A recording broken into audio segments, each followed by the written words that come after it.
तो हम बात करेंगे रिपोर्ट्स एंड इंडेक्सेस की। तो हर साल यूपीएससी के अंदर आप इकोनॉमी देखो तो 1 से 2 क्वेश्चन हमेशा यहाँ पर रिपोर्ट्स और इंडेक्स से आते ही आते हैं। तो उनकी बात करते हैं भाई। क्वेश्चन नंबर 1 से देखते हैं, with reference to India energy outlook, है ना। और ये जो भी रिपोर्ट्स न्यूज़ में है उसके बारे में हर चीज़ हमको पता होनी चाहिए भाई, बिकॉज हमेशा क्वेश्चन देखने को मिलता है रिपोर्ट्स के रिलेटेड, इंडेक्सेस के रिलेटेड। क्वेश्चन नंबर 1 क्या है, with reference to India energy outlook consider the following statement. हमको इंडिया एनर्जी आउटलुक की बात करनी है। It is released by the United Nation sustainable development solution network. गलत बात है भाई, जो इंडिया एनर्जी आउटलुक है उसको इंटरनेशनल एनर्जी एजेंसी रिलीज करती है, IEA। Okay, so first is incorrect. India share in the growth in renewable energy is the second largest in the world. जो रिन्यूएबल एनर्जी है इंडिया का second largest है क्या? बिल्कुल सही बात है। तो फर्स्ट किसका है भाई? फर्स्ट है चाइना का। ये भी सही है यार, बिल्कुल सही बात है। करेक्ट हमसे पूछा गया, करेक्ट जगह B2 ओनली।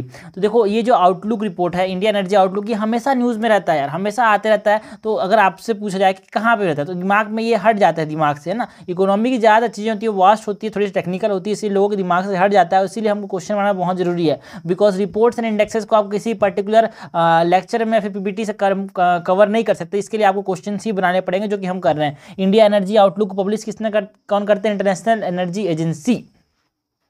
2021 में रिसेंटली आया था, रिसेंटली तो नहीं है, 2024 का क्वेश्चन तो हाँ 2021 का आ सकता है। क्वेश्चन नंबर 2 है, SEBI, that is Securities and Exchange Board of India, has recently modified disclosure norms on sustainable related reporting for economy. Okay, sustainable related reporting for companies through the business reform and sustainability report। ठीक है, तो सेबी ने क्या किया है ना, हमारे पास जो डिस्क्लोजर नॉर्म्स को एक तरह से क्या किया, नोटिफाई किया भाई। Business reform and sustainability report के थ्रू हमसे पूछा गया है business reform and sustainability report के बारे में गलत। Business reform and sustainability report के बारे में गलत पूछा गया है। Now businesses will have to report on their social and environmental impact too. बिल्कुल सही बात है। अब बिजनेस को सेबी के अंदर जो business reform and sustainability report है उसके अंदर हमारे पास क्या करना पड़ेगा, उनके जो सोशल एंड एनवायरमेंटल इम्पैक्ट है उसके बारे में भी बताना पड़ेगा। Report will be applicable to top 100 listed entities in terms of market capitalization। no, not top 100 but top 1000 listed companies हैं उसके लिए applicable होगा यार। so this is incorrect। it would be mandatory for financial year 2022-23। बिल्कुल बिल्कुल बिल्कुल 2023 के लिए मैंडेटरी था, उसी साल निकला था इसलिए। Sustainable reporting includes companies progress toward environmental social and governance goals. बिल्कुल सही बात है। सस्टेनेबल रिपोर्टिंग का मतलब क्या है, कंपनी कैसे ग्रो कर रहा है ना, पर्यावरण को देखते हुए, समाज को देखते हुए और गवर्नेंस को देखते हुए, ये भी यहाँ पे हमको देखना है। ठीक है, तो इन कट हमसे पूछा गया business report and sustainability report जो कि सेबी रिलीज करते हैं, तो उल्टा भी आ सकते क्वेश्चन। आपसे पूछ सकते हैं कि भाई business reform and sustainability report कौन रिलीज करता है, तो आपको पता होना चाहिए सेबी रिलीज करता है। ठीक है, और यहाँ पे टॉप 1000 लिस्टेड कंपनीज की बात होती है, नॉट टॉप 100। क्वेश्चन नंबर 3 है, the energy transition index is released by. तो हमसे क्या पूछा गया, एनर्जी ट्रांजिशन इंडेक्स के बारे में पूछा गया। तो जो एनर्जी ट्रांजिशन इंडेक्स है उसको कौन रिलीज करता है भाई, इसको रिलीज करता है वर्ल्ड इकोनॉमिक फोरम। तो सपने भी नहीं भूलना है कि जो हमारे पास एनर्जी ट्रांजिशन इंडेक्स है, ठीक है, नाम से समझ आता है एनर्जी ट्रांजिशन इंडेक्स मतलब आदमी कहाँ से कहाँ जा रहा है। हमारे पास जो नॉन रिन्यूएबल एनर्जी था उससे रिन्यूएबल एनर्जी की तरफ जा रहा है। ठीक है, तो उसको रिलीज कौन करेगा, वर्ल्ड इकोनॉमिक फोरम। कौन, वर्ल्ड इकोनॉमिक फोरम रिलीज करता है, हर साल रिलीज करता है। तो एनुअल रिपोर्ट आता है एंड इसको किसके साथ कोलैबोरेट करके रिलीज करता है, एक्सेंचर के साथ।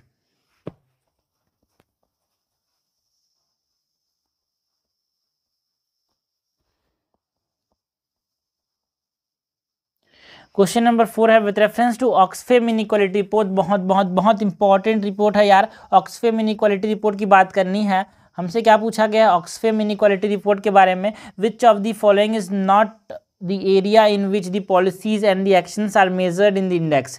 मतलब जो ऑक्सफैम इनइक्वालिटी रिपोर्ट है वहाँ पे कौन सी चीज़ों के बारे में, है ना, एक्शन या फिर पॉलिसीज मेजर नहीं होते। तो वर्कर्स राइट मेजर करता है ऑक्सफैम इनइक्वालिटी रिपोर्ट। बिल्कुल सही बात है। हमारे पास इंडिया का जो रैंक था रिसेंटली, मतलब नहीं बोलूँगा, 2022-23 का ये क्वेश्चन है। ठीक है, तो 22-23 में हमारे पास जो इंडिया का रैंक आई थी 158 आई थी। ठीक है, तो यहाँ पे चीज़ें कौन कौन सी मेजर होती है भाई, वर्कर्स का राइट देखा जाता है, पब्लिक सर्विस देखा जाता है, टैक्सेशन देखा जाता है। पब्लिक सर्विस के अंदर हमारे पास हेल्थ देखा जाता है, एजुकेशन देखा जाता है, सोशल प्रोटेक्शन देखा जाता है। ठीक है, तो नॉट बोला है। ठीक है, तो workers right yes, taxation yes, public service yes, not women's right. Women's right sites को नहीं देखा जाता, किसके अंदर, ऑक्सफैम इनइक्वालिटी रिपोर्ट्स के अंदर। एंड हमारे पास जिसमें पब्लिक सर्विस में हेल्थ आता है, एजुकेशन आता है, सोशल प्रोटेक्शन भी आता है। क्वेश्चन नंबर 5 है which of the following statement is incorrect with reference to the bare necessity index. हमको बात किसी करनी है, बैरे नेसेसिटी इंडेक्स की बात करनी है। बैरे नेसेसिटी इंडेक्स के बारे में इनकरेक्ट हमसे पूछा गया है। This index is a mean to access equity. Okay, this index is a means to access equity in economic development among states and regions in India. जो बैरे नेसेसिटी इंडेक्स है वो बताता है कि हाँ भाई कौन कौन से स्टेट्स में हमको क्या चाहिए, ज़्यादा पैसे देने की जरूरत है। इक्विटी मतलब इक्वल, इक्विटी मतलब क्या होता है, एक तरह से आप क्या कर रहे हो, जहाँ पर ज़्यादा जरूरत है उसको ज़्यादा पैसा दे रहे हो, है ना। तो ये हमको बताता है कि कितना किसको देना है, वो बैरे नेसेसिटी इंडेक्स हमको बताता है। The index is developed with data collected by NSO। ना भाई ना, कौन इसको हमारे पास जो ये जो इंडेक्स है, बैरे नेसेसिटी इंडेक्स है ना, वो कैसे कैलकुलेट किया जाता है ना। डाटा कलेक्टेड बाय व्हाट, है ना, डाटा कलेक्ट कौन किया था भाई, जो बैरे नेसेसिटी इंडेक्स था वो क्रिएट किया गया था सारे स्टेट्स के अंदर। डाटा कलेक्ट किया था NSO, but it is not in 2018 and 19, it is in 2012 and 2018 में ये हुआ था। बहुत पुराना सोचते हैं लोग कि करंट अफेयर्स आता है, ऐसा नहीं होता कि हर बार करंट अफेयर्स आए। जो चीज़ इंपॉर्टेंट रहती है वो कभी भी पुरानी नहीं होती। तो ये इकोनॉमिक सर्वे के अंदर आया था, ठीक है। तो ये इनकरेक्ट हो जाएगा, हमसे इनकरेक्ट तो पूछा गया। तो जो बैरे नेसेसिटी इंडेक्स है 2 बार आया था भाई, 2012 में आया था, 2018 में आया था। The index is a range 0 to 1 where 1 represent best access to basic necessity. बिल्कुल सही बात है। The index has reported that poor state have reduced the gap with rich states in providing basic necessity. बिल्कुल सही बात है। अब इसने देखा कि देखो जो गरीब स्टेट्स थे वो भी अब अपने लोगों को अच्छा चीज़ दे पा रहे हैं। जो गैप था बहुत ज़्यादा कि पुअर और रिच स्टेट में थोड़ा सा कम हो रहा है। तो ये सही है भाई। हमसे गलत पूछा है, गलत हो जाएगा बी, 5 का बी आंसर हो जाएगा।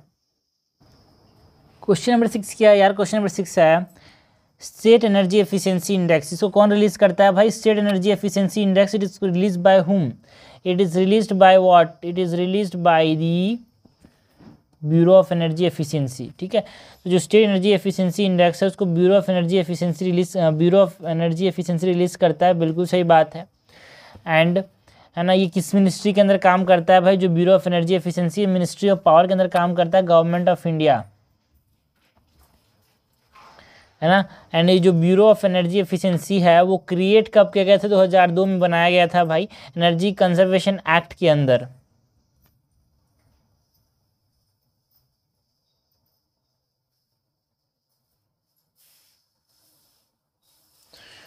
ओके 7 नंबर क्वेश्चन है special report on sustainable recovery seen some time in the news. हमको बात किसकी करनी है, special report on sustainable recovery की बात करनी है, जो कि न्यूज़ में देखने को मिलता है। Special report on sustainable recovery इसको कौन रिलीज करता है भाई, it is release by the international energy agency and NITI Aayog, ठीक है। आपस में मिलकर इसको रिलीज करते हैं, है ना। Special report on sustainable recovery मैं मानता हूँ कि भाई ये याद नहीं होता मुश्किल से, बट हाँ इंपॉर्टेंट चीज़ें जो कि बार बार न्यूज़ में रहती हैं उसके बारे में, बिकॉज आप पीपीटी पढ़े तो बिल्कुल भी ऐसे याद नहीं होने वाला, ठीक है। कोई आपको पढ़ाएगा तो बिल्कुल ऐसे याद नहीं होने वाला। तो आप क्वेश्चन में रहेगा तो कुछ आइडिया तो रहेगा कि हाँ ऐसा था, हमने देखा था। Special report on sustainable recovery इसको रिलीज करता है international energy agency and NITI Aayog मिलके, ठीक है। एंड जो हमने देखा था इंटरनेशनल एनर्जी एजेंसी का जो फ्लैगशिप है वर्ल्ड एनर्जी आउटलुक रिपोर्ट जो रिलीज करता है इंटरनेशनल एनर्जी एजेंसी, उसका ही ये पार्ट है। देखो इंटरनेशनल एनर्जी आउटलुक जो है वो हमने देखा इंटरनेशनल एनर्जी एजेंसी रिलीज करता है। इसी का पार्ट क्या है भाई हमारे पास, इसी का पार्ट क्या है इंडिया के अंदर हमारे पास जो special report on sustainable recovery है वही है। क्वेश्चन नंबर 8 है with reference to the global social mobility index. हमको बात किसकी करनी है, ग्लोबल सोशल मोबिलिटी इंडेक्स की बात करनी है। ग्लोबल सोशल मोबिलिटी इंडेक्स की बात करनी है अपने को, release by the world Economic Forum. तो यहाँ उस क्वेश्चन से हमें समझ आ गया कि वर्ल्ड इकोनॉमिक फोरम ही क्या करता है, global social mobility index release करता है। हमको उसके बारे में बताना है भाई।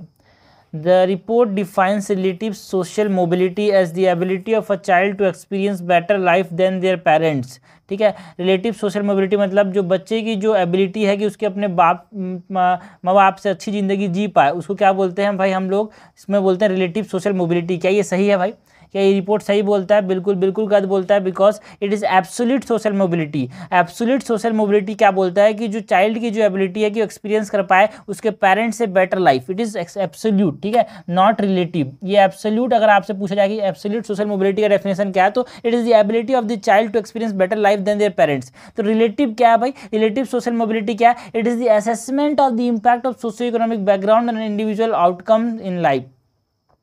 मतलब जो सोशियो इकोनॉमिक बैकग्राउंड है उसका किसी भी इंडिविजुअल की ज़िंदगी में क्या प्रभाव पड़ रहा है, क्या इम्पैक्ट पड़ रहा है, उसको हम क्या बोलते हैं? रिलेटिव सोशल मोबिलिटी बोलते हैं। So this is incorrect. Among BRICS grouping in China is the most socially mobile followed by India. क्या ये स्टेटमेंट सही है भाई? ना। अमॉन्ग ब्रिक्स ग्रुपिंग रशिया मतलब है ना, इट इज़ रसिया, ठीक है ना। मोस्ट सोशली मोबाइल कौन है? रसिया है। मतलब रसिया के अंदर आप समझना कि जो बच्चे हैं उनकी जो ज़िंदगी है उनके माँ बाप से बहुत अच्छी है, ठीक है। 45th पोजीशन में आते हैं इसके अंदर, इस ग्रुप के अंदर। उसके बाद कौन है? रशिया के बाद ब्राज़ील है, फिर इंडिया है। रसिया के बाद कौन है? चाइना है, फिर ब्राज़ील है, फिर इंडिया, फिर साउथ अफ्रीका है। So this is incorrect, it is Russia यार, जहाँ पे सबसे ज़्यादा सोशली मोबाइल है वो। मतलब जो पेरेंट कंपेरिजन में चाइल्ड है उसकी ज़िंदगी अच्छी होती है। करेक्ट हमसे पूछा गया, करेक्ट तो कोई सा भी नहीं है, आंसर हो जाएगा 8 का डी। क्वेश्चन नंबर 9 है global risk report is published bye. तो हमसे क्या पूछा गया है? ग्लोबल रिस्क रिपोर्ट कौन रिलीज करता है, कौन पब्लिश करता है, ये हमसे पूछा गया है। तो global risk report is published by whom? World Economic forum. Global risk report को पब्लिश कौन करता है भाई? वर्ल्ड इकोनॉमिक फोरम पब्लिश करता है ग्लोबल रिस्क रिपोर्ट। क्यों पब्लिश करता है? टू स्टडी कि हमारे पास जो क्लाइमेट चेंज को मिटिगेट करने में हमारे पास क्या दिक्कतें आ रही है, failure to mitigate the climate change, failure of climate change adaptation, ये सब चीज़ की बात करता है, ठीक है।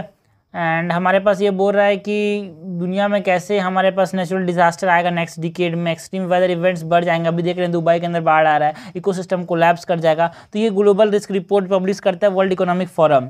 क्वेश्चन नंबर 10 है the women business and law index is released by. तो women business and law index को कौन रिलीज करता है भाई? The women business and law index is released by whom? It is released by the World Bank, ठीक है। तो women business and law index जो है 23 में अगर पास रिलीज किया था इंडिया में, है ना। उसमें हमारे पास 8 इंडिकेटर्स होते हैं यार। मोबिलिटी देखी जाती है, वर्क प्लेस देखा जाता है, वुमेन के रिगार्डिंग पे देखा जाता है, मैरिजेस दिखाए जाते हैं, पेरेंटहुड देखा जाता है, एंटरप्रेन्योरशिप, एसेट्स, पेंशन, ये सब चीज़ देखा जाता है। इंडिया स्कोर जो था ना वो रीजनल एवरेज था, इसीलिए यहाँ पे बहुत ज़्यादा चर्चा में था ये चीज़। एंड यहाँ पे बोला कि मुंबई को बिजनेस सिटी बोला गया है यहाँ पे। क्वेश्चन नंबर 11 क्या है? Consider the following statement regarding the national multi dimensional poverty index. बहुत इंपॉर्टेंट है यार ये national multi dimensional poverty index. The index is release by ministry of child and women development. ये स्टेटमेंट सही है भाई? गलत है, बिकॉज है ना ये जो मल्टी डायमेंशनल पॉवर्टी इंडेक्स है उसको कौन रिलीज करता है? NITI Aayog. The index has 3 equally weighted dimensions, health, education and standard of living. बिल्कुल सही बात है यार। यहाँ पे 3 इंपॉर्टेंट इक्वली डायमेंशंस जो कि हमारे पास सबको 1/3 1/3 एंड 1/3 वेटेज दिया गया है वो यहाँ पे इंक्लूडेड है, that is health, education and standard of living. The index use the national family health survey 4 as a baseline. देखो भाई नेशनल फैमिली हेल्थ सर्वे 4 को एज अ बेसलाइन ये इस्तेमाल करता है क्या? बिल्कुल सही बात है। As per index Jharkhand has the highest proportion of the people who are multidimensionally poor. ना, as per the report Jharkhand नहीं भाई, बिहार के पास highest proportion of the people है जो कि मल्टी डायमेंशनली पुअर है, हेल्थ के मुकाबले, एजुकेशन के मुकाबले एंड स्टैंडर्ड ऑफ लिविंग के मुकाबले। तो हमसे क्या पूछा गया है? करेक्ट पूछा गया है। करेक्ट हो जाएगा 2 and 3 ओनली, आंसर हो जाएगा सी। क्वेश्चन नंबर 2 है which of the following report are published by the World Trade Organization. तो इनमें से कौन कौन सी रिपोर्ट को वर्ल्ड ट्रेड ऑर्गेनाइजेशन पब्लिश करता है? हमसे पूछा गया है यार। तो क्या WTO trade and development report publish करती है? क्या WTO trade and development report publish करती है भाई? ना, ठीक है। इनेबलिंग ट्रेड रिपोर्ट ये पब्लिश नहीं करता, ठीक है। ट्रेड डेवलपमेंट रिपोर्ट कौन पब्लिश करता है? UNCTDA। And enabling trade report कौन पब्लिश करता है भाई? World Economic forum. And service trade restriction index कौन रिलीज करता है? It is release bye the World bank. हमसे पूछा क्या गया है भाई? हमसे ये पूछा गया है कि WTO क्या क्या रिलीज़ करती है, तो वर्ल्ड ट्रेड स्टैटिस्टिकल रिव्यू ये WTO रिलीज़ करती है, एंड वर्ल्ड ट्रेड रिपोर्ट ये हमारे पास WTO रिलीज़ करती है। तो हमसे करेक्ट पूछा गया है, करेक्ट हो जाएगा C 4 और 5। मैं मानता हूँ टेक्निकल है, बट हाँ बार बार क्वेश्चन बना के दिमाग में चीज़ें रहती है, इसको मैं बता रहा हूँ यार, ठीक है। तो याद करने का तरीका है, वर्ल्ड ट्रेड ऑर्गेनाइजेशन है तो वर्ल्ड ट्रेड चीज वाली चीज़ जो है यहाँ पे लिखाएंगे, देखो वर्ल्ड ट्रेड ये लिखा है ना, तो इस प्रकार से आप इसको समझ सकते हो। क्वेश्चन नंबर 3 है, match the correct pair among the following, ठीक है। हमको करेक्ट पेयर मैच करना है, कुछ रिपोर्ट्स हैं, कौन से ऑर्गेनाइजेशन को पब्लिश करते हैं ये हमको बताना है। तो ग्लोबल कॉम्पिटिटिवनेस रिपोर्ट सबसे इंपॉर्टेंट रिपोर्ट है ये लिस्ट में। ग्लोबल कॉम्पिटिटिवनेस रिपोर्ट कौन रिलीज करता है भाई, global competitiveness report, okay. It is release by world Economic Forum, ठीक है। तो वर्ल्ड इकोनॉमिक फोरम की चीज़ें कभी नहीं भूलनी, ठीक है। Global competitiveness report is publish by world Economic Forum, तो डी का क्या हो जाएगा 3, डी का 3 हो जाएगा, तो हमने इसको एलिमिनेट कर दिया, ठीक है। करेक्ट हमसे पूछा गया है ना। एंड हमारे पास अब बात करनी है ग्लोबल फाइनेंशियल सिस्टम रिपोर्ट की। चलो ग्लोबल इकोनॉमिक प्रोस्पेक्ट रिपोर्ट ये भी इंपॉर्टेंट है, ग्लोबल कॉम्पिटिटिवनेस रिपोर्ट इंपॉर्टेंट है, global economic prospect report important है। तो जो ग्लोबल इकोनॉमिक प्रोस्पेक्ट रिपोर्ट है उसको कौन निकालता है, वर्ल्ड बैंक निकालता है, तो ये हो जाएगा ए। तो ये दोनों नहीं भूलना भाई, ग्लोबल कॉम्पिटिटिवनेस रिपोर्ट जो है वर्ल्ड इकोनॉमिक फोरम निकालता है, and global economic prospect report world bank निकालता है। एक और यहाँ पे है ना, social outlook report, social outlook report, ठीक है, ये कौन निकालता है, IMF, ओके। तो हमसे करेक्ट पूछा गया है यार, करेक्ट क्या हो जाएगा, करेक्ट हो जाएगा यहाँ पे 1 का क्या है, 1 का 4 है ना, दोनों में 1 का 4 है, ठीक है। उसके बाद B global financial stability report, जो ग्लोबल फाइनेंशियल स्टेबिलिटी रिपोर्ट है वो कौन रिलीज करता है भाई, IMF रिलीज करता है, तो ये भी इंपॉर्टेंट है। Social outlook report as well as the global financial and global financial stability report जो है, global financial stability report, global financial stability report ये कौन रिलीज करता है, IMF रिलीज करता है, तो ये हो जाएगा बी, ठीक है। तो ये हो जाएगा बी, मतलब बी का हो जाएगा ए, तो आंसर हो जाएगा सॉरी बी का हो जाएगा ए, आंसर हो जाएगा क्या सी। 13 का आंसर क्या हो जाएगा, सॉरी हमसे क्या बोला गया, बी, बी जो है उसका आंसर जाएगा बी का 1, ए का 4, बी का 1, ए का 4, because global financial stability report जो है ना वो इंटरनेशनल मॉनेटरी फंड रिलीज करता है, okay.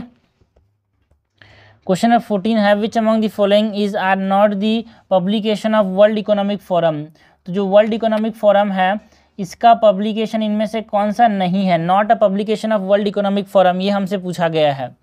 Global cyber security outlook, तो हमने देखा भाई आउटलुक जो है वो हमारे पास, सॉरी इंपॉर्टेंट चीज़ को हमको पता करना चाहिए, हाँ। तो ग्लोबल इकोनॉमिक प्रोस्पेक्ट ये वर्ल्ड इकोनॉमिक फोरम का है, हमने देख लिया है भाई। तो जो दूसरा वाला है वो नॉट बोला, दूसरा वाला जहाँ पे है उसको हटा दो, सॉरी तीसरा वाला को हटा दो, तो मैंने तीसरा को एलिमिनेट कर दिया, तीसरा को एलिमिनेट कर दिया, आंसर क्या बचा, देखो आंसर बचा ए, ठीक है। तो इस प्रकार से सही आंसर तक हम पहुँचते हैं भाई, ठीक है। थोड़ा सा दिमाग भी होना चाहिए अपने पास। तो नॉट अ पब्लिकेशन बोला है, तो यार ये पब्लिकेशन है यार, global economic prospect, global economic prospect जो है वो किसका है, वर्ल्ड बैंक का है, ठीक है। सॉरी गलती हो गया, तो ग्लोबल इकोनॉमिक प्रोस्पेक्ट जो है वो वर्ल्ड बैंक का है, ठीक है। तो हमारे पास थर्ड तो होना ही है, because global economic prospect is of world Bank, ठीक है। एंड उसके बाद ग्लोबल पीस रिपोर्ट, जो ग्लोबल पीस रिपोर्ट है वो कौन पब्लिश करता है भाई, global piece report, global economic prospect world bank, बिल्कुल सही बात है। ग्लोबल पीस रिपोर्ट कौन पब्लिश करता है, ग्लोबल पीस रिपोर्ट जो है वो पब्लिश करता है Institute of Economics and Peace, जो कि ऑस्ट्रेलिया के अंदर है,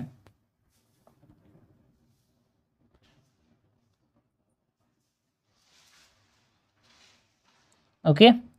ग्लोबल रिस्क रिपोर्ट कौन रिलीज करता है, वर्ल्ड इकोनॉमिक फोरम, ठीक है। ग्लोबल रिस्क रिपोर्ट जो है वर्ल्ड इकोनॉमिक फोरम रिलीज करता है। ग्लोबल साइबर सिक्योरिटी आउटलुक जो है वो भी कम हमारे पास रिलीज करता है वर्ल्ड इकोनॉमिक फोरम, ठीक है। तो हमसे हमारे पास करेक्ट जो इनमें से कौन, मतलब हमसे पूछा गया कि इनमें से कौन सा वर्ल्ड इकोनॉमिक फोरम रिलीज नहीं करता, तो यहाँ पे जो डी है दैट इज 3 और 4, जो ग्लोबल इकोनॉमिक प्रोस्पेक्ट है उसको वर्ल्ड बैंक रिलीज करता है, एंड जो ग्लोबल पीस रिपोर्ट है उसको हमारे पास Institute of Economics and Peace जो कि ऑस्ट्रेलिया के अंदर है वो रिलीज करता है ना। ग्लोबल जेंडर गैप रिपोर्ट ये इंपॉर्टेंट है भाई, वर्ल्ड इकोनॉमिक फोरम बहुत सारे रिपोर्ट देते हैं, इसमें हमारे पास ग्लोबल जेंडर गैप रिपोर्ट भी आता है,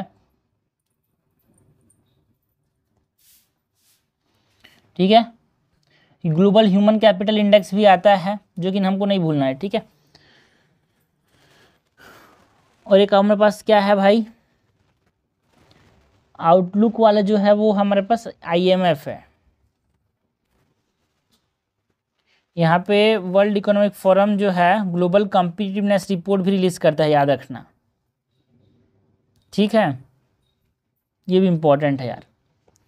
क्वेश्चन नंबर 15 है about the global hunger index. हमको बात किसकी करनी है, ग्लोबल हंगर इंडेक्स की। Which the following statement is are correct. Global hunger index के बारे में हमसे कैट पूछा गया है। The index is prepared by European NGO and the concern worldwide and wealth hunger life. बिल्कुल सही बात है यार, है ना। ग्लोबल हंगर इंडेक्स को जो है concern worldwide and wealth hunger life यहाँ पे इसको रिलीज करते हैं, ये हमको सपने भी नहीं भूलना है। Concern worldwide and wealth hunger life जो है ये दोनों मिलकर क्या करते हैं, ग्लोबल हंगर इंडेक्स रिलीज करते हैं। Undernourishment, child wasting, maternal mortality, birth, body weight are the 4 indicators on the basis of which GHI is calculated. गलत बात है यार, यहाँ पे child wasting, child stunting, child mortality, ठीक है। Undernourishment plus child wasting सही है, मैटरनल मोर्टिलिटी नहीं किया जाता है, बर्थ वेट नहीं किया जाता। इट इज चाइल्ड, 4 इंडिकेटर सही है, बट 4 इंडिकेटर में under nourishment, child wasting, child stunting that is low height पर एज, है ना, child stunting and child mortality, ये यहाँ पे क्राइटेरियाज हैं। GHI is determined on the scale of 0 to 1 where 0 is the best possible score whereas 1 is the worst performance। Global hunger index में 1 जो है वो वर्स्ट परफॉर्मेंस है क्या, नो। 1 मतलब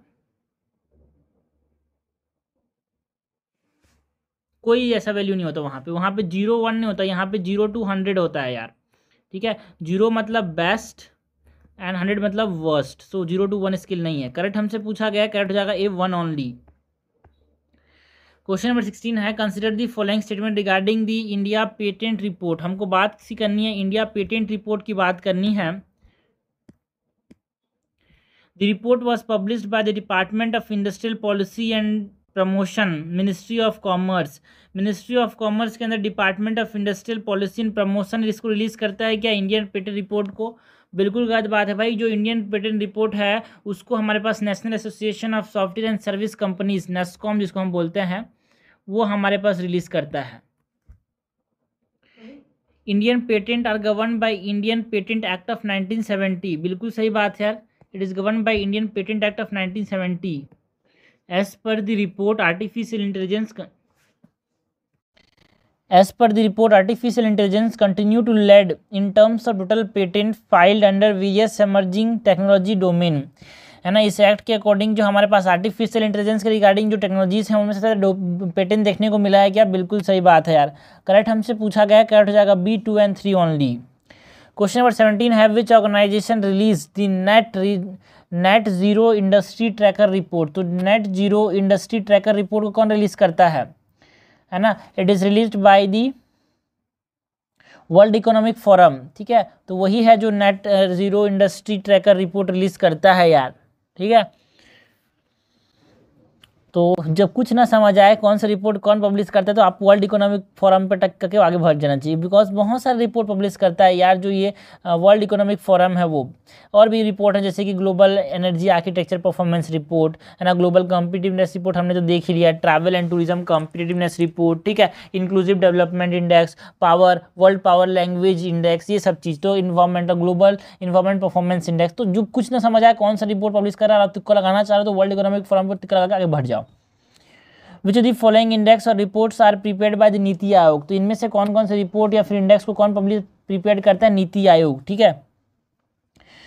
तो यहाँ पे हमने देखा है यार जो फाइनेंशियल इंक्लूजन इंडेक्स है उसको नीति आयोग पब्लिश करता है क्या, जो फाइनेंशियल इंक्लूजन इंडेक्स है उसको RBI पब्लिश करता है यार, ठीक है। एंड जो एक्सपोर्ट प्रिपेयर्डनेस इंडेक्स है वो हमारे पास कौन बनाता है, एक्सपोर्ट प्रिपेयर्डनेस इंडेक्स, हाँ, इट इज़ रिलीज्ड बाय हुम, export preparedness index is released by the NITI आयोग and composite water management index is released bye NITI आयोग। एंड बेयर नेसेसिटीज इंडेक्स को कौन रिलीज करता है भाई, finance ministry. Way necessity index is release by finance ministry, हमसे correct पूछा गया है, करेक्ट हो जाएगा यहाँ पे 1 और 3 ओनली, आंसर हो जाएगा ए। क्वेश्चन नंबर 19 है consider the following statement regarding the export preparedness index. हमने देखा भाई एक्सपोर्ट प्रीपेयर्डनेस इंडेक्स की बात की, तो एक्सपोर्ट प्रीपेयर्डनेस इंडेक्स कौन रिलीज करता है? नीति आयोग रिलीज करता है। पहली बात तो ये है कि it is release by whom, जो export preparedness index it is release by whom, it is release by NITI Aayog, है ना। Export preparedness index it is prepared by the ministry of commerce and industries in partnership with the institute of competitiveness. अभी देखा भाई, हमने देखा कि नीति आयोग इसको बनाता है। EPI is a comprehensive analysis of India's export achievements of state and union territories and identifies challenges and opportunities। बिल्कुल सही बात है। जो एक्सपोर्ट प्रीपेयर्डनेस इंडेक्स है ना, it is a comprehensive analysis of India's export achievement. हमारे पास कितना हमने एक्सपोर्ट अचीव किया है उसके बारे में बताता है कि हमारे पास क्या कोई चैलेंजेस है या फिर अपॉर्चुनिटीज़ है, उनको आइडेंटिफाई करता है। बिल्कुल सही बात है। State with higher export also experience high gross state domestic product. जहाँ पे एक्सपोर्ट ज़्यादा है वहाँ पे GDP का ज़्यादा ग्रोथ होता है भाई, बिल्कुल सही बात है। SDGP जहाँ पे ऐसे स्टेट जहाँ पे हायर एक्सपोर्ट देखने को मिलता है वहाँ पे higher gross state domestic product भी देखने को मिलता है। करेक्ट हमसे पूछा गया है, करेक्ट जाएगा B, 2 और 3 ओनली। क्वेश्चन नंबर 20 है consider the following statement regarding the digital payment index. हमको बात किसकी करनी है यार? डिजिटल पेमेंट इंडेक्स की बात करनी है। किसकी बात करनी है? डिजिटल पेमेंट इंडेक्स की बात करनी है। The digital payment index is published by ministry of finance. याद रखना भाई, जो डिजिटल पेमेंट इंडेक्स है it is published by the reserve bank of India. Digital payment index को कौन पब्लिश करता है? डिजिटल पेमेंट इंडेक्स को RBI पब्लिश करता है यार। And digital payment index has been published on an annual basis from 2021 onward without any time lag। देखो भाई, पहली बार जो हमारे पास डिजिटल पेमेंट इंडेक्स है वो RBI ने 2018 में पब्लिश किया था, नॉट 2021।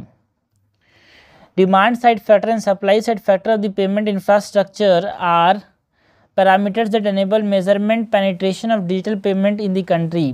कि यहाँ पे demand side and supply side parameters होते हैं। बिल्कुल सही बात है, बहुत सारे पैरामीटर्स होते हैं, 5 ब्रॉड पैरामीटर्स होते हैं यहाँ पे, है ना। तो दोनों साइड होते हैं भाई, demand side and supply side, ठीक है। पेमेंट इंफ्रास्ट्रक्चर होता है, पेमेंट परफॉर्मेंस होता है, कंज्यूमर सेंट्रिसिटी, सब चीज़ देखी जाती है। तो ये सही बोल रहा है, करेक्ट हमसे पूछा, करेक्ट हो जाएगा B, 3 only. Okay, last question 21 number का, consider the following statement regarding international food price index. तो इंटरनेशनल फूड प्राइस इंडेक्स की बात करनी है। तो जो इंटरनेशनल फूड प्राइस इंडेक्स है, नहीं लास्ट नहीं है, इसके बाद एक और क्वेश्चन है। तो international food price index it is published by the World Bank, no it is published by the Food and agriculture Organization. The food price index tracks the international price of most traded food commodities like cereals, oil seeds, dairy products, meats and sugar। देखो ये बात तो सही है कि इसको ये track करता है भाई सब चीज़ों को, लेकिन इसको रिलीज कौन करता है, इसको पब्लिश कौन करता है? इसको वर्ल्ड बैंक पब्लिश नहीं करता। इंटरनेशनल फूड प्राइस इंडेक्स तो फूड आएगा, food and agriculture organization, food के साथ फूड रिलेटेड है यार। The food price index is a measure of monthly change in the international price of a basket of food commodities with 2014-16 as a base period। कि यहाँ पे base पे 2014-16 है भाई, बिल्कुल सही बात है, मंथली चेंज होता है ये। करेक्ट हमसे पूछा गया है, करेक्ट हो जाएगा B, 2 ओनली। क्वेश्चन नंबर 22 है consider the following statement regarding house price index. हमको बात किसकी करनी है? हाउस प्राइस इंडेक्स की बात करनी है। The National Housing Bank of India publishes a quarterly house price index. देखो भाई, जो RBI है वो रिलीज करता है क्वार्टरली हाउस प्राइस इंडेक्स को, and not the National Housing Bank, ठीक है। For 10 major cities with the base year 2010-11। बिल्कुल सही बात है, 10 मेजर सिटीज़ में कोलकाता आता है, बॉम्बे आता है, चेन्नई आता है, दिल्ली आता है, बेंगलुरु आता है, लखनऊ आता है, Ahmedabad, Jaipur, Kanpur and Kochi. It is based on the official data on property price transaction collected from the respective state government registration authorities. बिल्कुल सही बात है यार, इसका जो ऑफिशियल डाटा है it is based on the official data, जो कि है ना प्रॉपर्टी प्राइस बताते हैं सब चीज़ें, जो कि कलेक्ट करते हैं स्टेट गवर्नमेंट की रजिस्ट्रेशन अथॉरिटीज़ से। सो दिस इज करेक्ट। हमसे इनकट पूछा, इनकट जाएगा A, 1 ओनली। तो हमने क्वेश्चन देखा भाई रिपोर्ट एंड इंडेक्सेस से, बहुत इंपॉर्टेंट क्वेश्चन है, बिकॉज बार बार आपको देखने को मिलेगा यहाँ से क्वेश्चन, एक क्वेश्चन मिल ही जाता है यार। सो बहुत इंपॉर्टेंट चीज़ों को बार बार देखना है, कुछ ना समझ आए तो वर्ल्ड इकोनॉमिक फोरम लगा देना है, और यहाँ पे इस चीज़ को बार बार करना है यार, है ना। ग्लोबल कॉम्पिटिटिवनेस रिपोर्ट जो है वर्ल्ड इकोनॉमिक फोरम पब्लिश कर रहा है, आउटलुक वाली जो चीज़ें हैं उसको IMF पब्लिश कर रहा है, ये सब चीज़ हमको दिमाग में रखनी है, छोटी छोटी चीज़ें, ठीक है।